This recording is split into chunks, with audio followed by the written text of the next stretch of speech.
a person who helps you to find or locate what you have been looking or seeking for, or something that seems impossible for you to get. Hallelujah. Amen. Praise the Lord. Hallelujah. So the Bible tells us here that David went out with his troops, and when they came back, they met that their wives, their children, their properties were taken away. Not just that alone, the whole of their city was burnt down. And you remember the Bible tells us that in that same chapter, when you look at verse 4, it says, then the people who were with him lifted up their voices and wept until they had no power to weep anymore.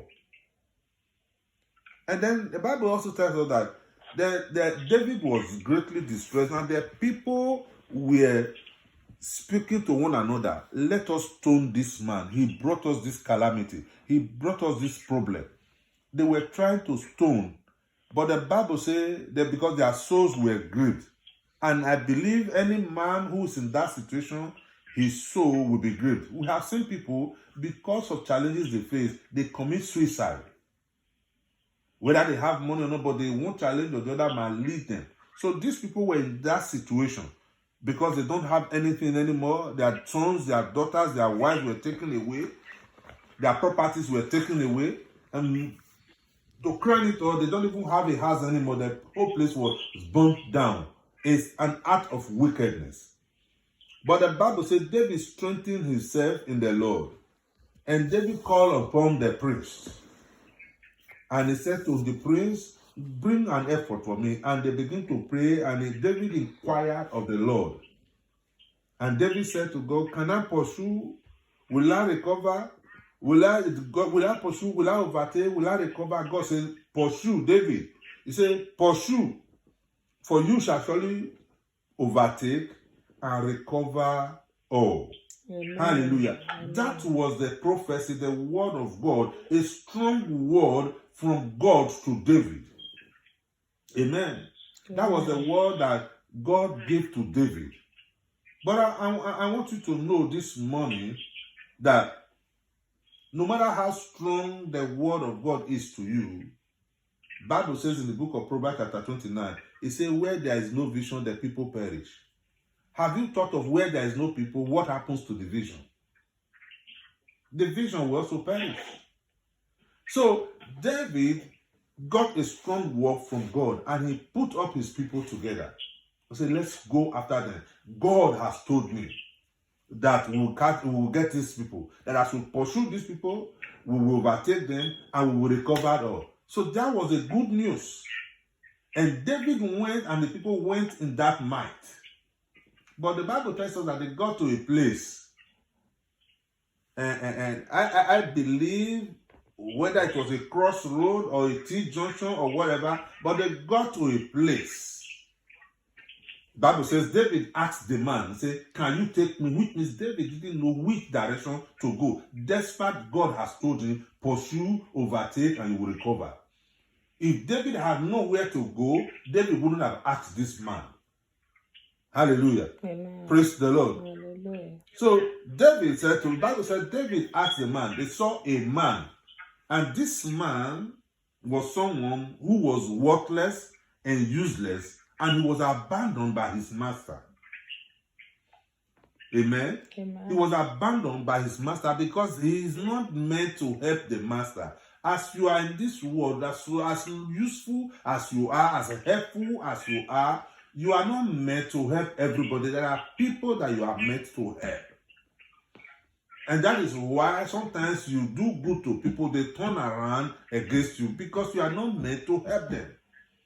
So the master did not see the value of this man. And I pray your enemy who wants to use you despitefully this morning will not see your worth in the name of Jesus, so that they can let you go. Amen. So that you don't just labor and help them in vain in the name of Jesus Christ. Amen. So they abandoned this man to die. Bible says the man has not eaten for 3 days and 3 nights. Whether he was fasting or what was hunger strike, but he has not eaten anything. And so he was counting the days that is left for him. And here come a people who are distressed, who are grieved, who have cried and no strength with them. And the Bible says they got to that place and they saw this man. Who will wait for a man who is sick, who has not eaten for 3 days? If you know what you were doing and where you were going, if you are so sure, will you wait for such a man? Nobody will wait. So they took the luxury, they had all the time because they didn't even know where to go to, and they waited. That is why this man is a divine connector. They waited, they gave him food, they gave him food, they gave him food, they gave him water to drink. The Bible said the man was revived. And they brought him to David. David said, "Who are you?" And he said, "I'm an Egyptian." "Where are you going? Where are you coming from?" He began to narrate to David. And David said, "Can you take us to this place, this master? Because this is the most wanted criminal we are looking for on the surface of the earth." And the Bible says, the man said, "Promise you will not kill me or you will not hand over me to that my wicked master." And David said, "I will not do any of such." And he led them to where they were, who they were going to. And they find the man, they war against them, and they were able to recover their properties, they were able to recover their children, and they recovered the ones that were stolen from other people. Because they stole from they had a spoil from the Judah, which is belonged to David, and they had another one from Philistine. So David had more than was stolen from them. And I pray this morning in the name of Jesus, whatsoever you think, whatever you can remember the enemy has stolen from you, the Lord is connecting you to who will help you to recover over and above it today in the name of Jesus Christ. Amen. Hallelujah. Amen. Praise the Lord. So this man was there. This man was there. Whatever challenge you are facing, there is a man and is a woman the Lord has set aside to help you.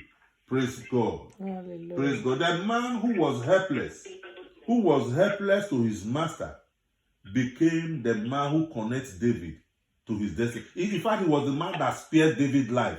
Because the Bible tells us that they thought of stoning David. And so who knows if they have gone around, they didn't find their wives, they didn't find their children, they didn't find anything. What do you think would have been the fate of David? So the man was actually the man God brought to save David's life, to spare David's life. So that we can have a whole lot of stories of David in the Bible today.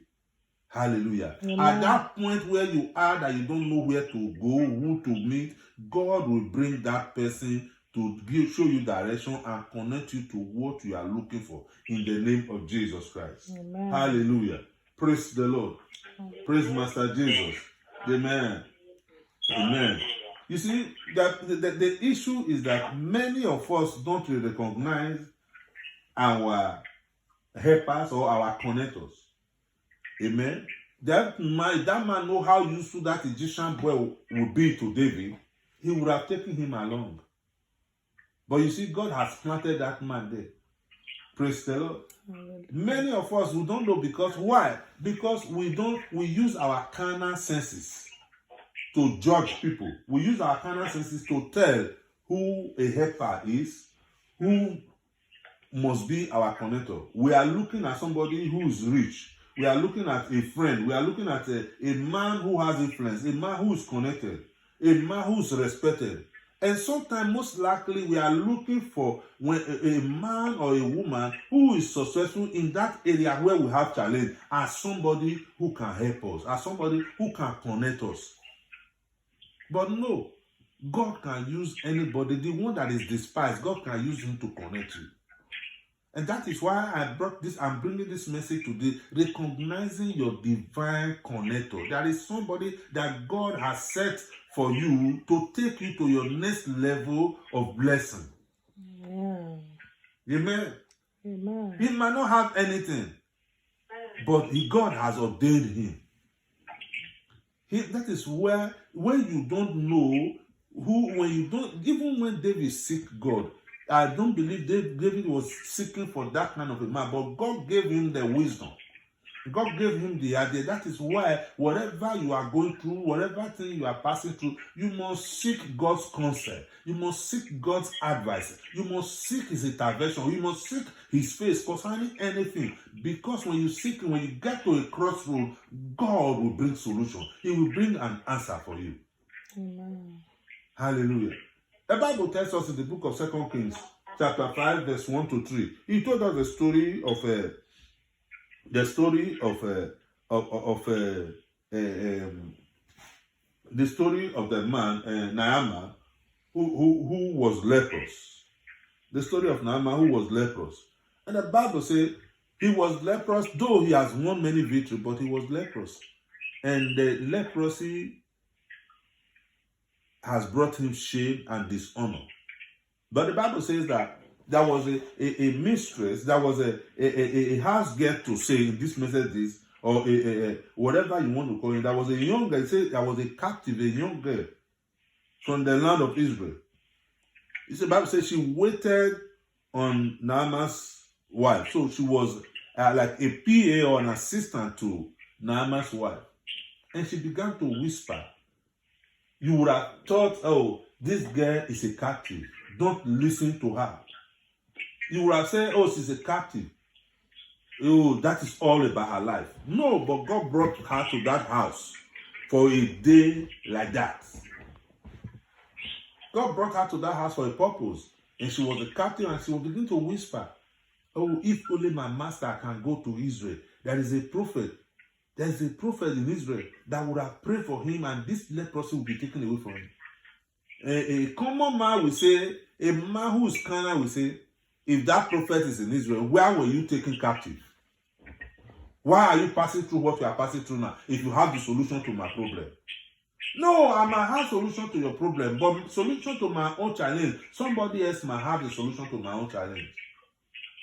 And who knows what I'm going through is meant so that I can be where I am, so that I can be of help to you. The Bible said the girl spoke that word, and at the end the word got to Naaman, and Naaman went, and that shame was taken away. Because she listened to that connector that God has brought his way. Hallelujah. Praise the Lord. Amen. Praise Master Jesus. Amen. So we don't define a helper or a connector by someone who is successful in what we are looking for. Oh, you want to go into business. So this man is doing this business and you want to go there. You have not seek the face of God. You have not waited for God to bring somebody to tell you what to do. We must begin to listen to God so that we will not make a shipwreck of our life and of our decisions, of the things that we plan to do. Hallelujah. Amen. Praise Master Jesus. Hallelujah. So the young girl was the one that brought help. I pray this morning for God to open your eyes to know the one, to know and recognize one connector when it comes your way. Otherwise, if you don't recognize it, you begin to knock on every struggle and knock on every door throughout our life. And I pray that is not our portion in the name of Jesus Christ. Mm-hmm. Because when you don't listen to the voice of God, you don't listen to him when he gives you instruction, you don't seek his counsel, you begin to run from helter skelter. You go to here, thinking is this one. Oh, this man seems to be very rich. Let me go to him. Oh, this one is this one that can help me. That one is that one that can help me. That is the one that can connect me. It can link me to this person. It can link me to this one. Oh, it can help me to gain admission. It can help me to gain employment. No, God has not destined them. They might be able to help other people. They might not be the one that God has called to help you, to link you up to wherever good intentions that you have. And I pray that when you see one, you will not discard them the way that man discarded the Amalekite, discard that Egyptian helper in the name of Jesus. Praise the Lord. Hallelujah. God can use even those who hate you to connect you to your destiny. God can use those who do not even know. They are your haters. One would think, why was Judas Iscariot, despite from his behavior, from what he has done, you will see that though he was with Jesus, but he was a hater of Jesus.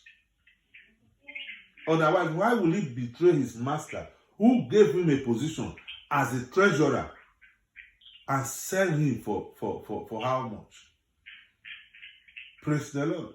Hallelujah. But thank God today that Judas Iscariot sold Jesus. He betrayed Jesus with a kiss. I was listening to one preacher one day. He said, not all kisses are kisses of love. There are some kisses that are kisses of betrayal. Amen. So this man linked Jesus. He was the one, he betrayed Jesus. But his betrayal became a link, a connection to connect Jesus to his persecutors and consequently to his destiny. Amen. How many of us know that? Have you ever thought, if Jesus didn't die the way he died, what would that be of us? We wouldn't have been children of God, because he was meant, God brought him to pay with his life as a ransom for the sins of men, so that we can be reconnected back to God. So if Jesus didn't go through that road, which was helped by Judas Iscariot, who thought he betrayed him because of the little money he will get, not knowing he was, because that's what the Bible says to us in the book of 1 Corinthians.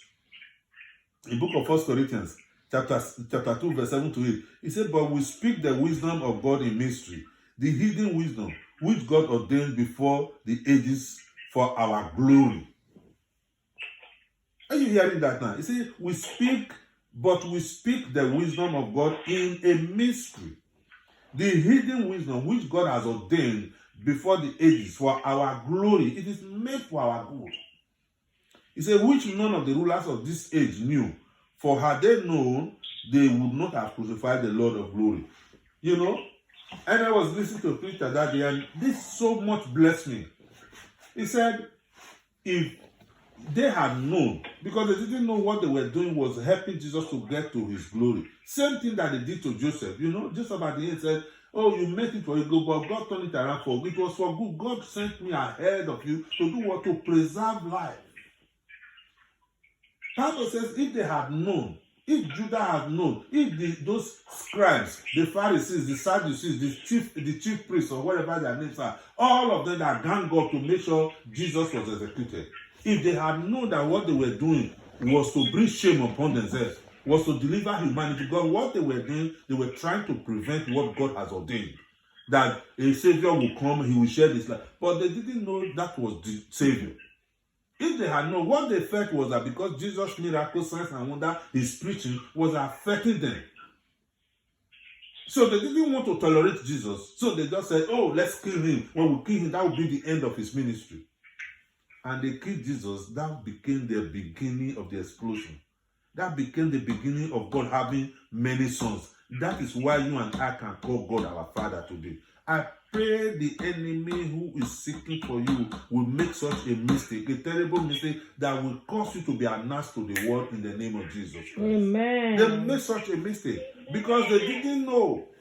They didn't know who he was. But the man who connected them thought he was doing himself good, but not knowing he was helping Jesus to get to where Jesus was going. Hallelujah. Amen. Hallelujah. Amen. Hallelujah. Praise the Lord. All of them, the chief priests, the scribes, all of them stood, the Bible said they stood vehemently accusing Jesus. Kill him. They even prefer to take criminal, person who have criminal record, who was caught on the scene. They said, no, give him to us. Give Barabbas to us. Take Jesus. But at the end, look at where Jesus is today. He's at the right hand of the Father, sitting in an exalted position, head above all principalities and power. Bible says at the mention of his name, all knee shall bow because of what Judah started. Praise Master Jesus. Hallelujah. Amen. Amen. Joseph said to us, Joseph cried it all in Genesis chapter 45, when you look at verse 4 to verse 8. I want to round up with that so that I give chance to evangelists to lead us in prayers. He said, and Joseph said to his brother, please come near me. So they came near. Then he said, I am Joseph, your brother, whom you sold into Egypt.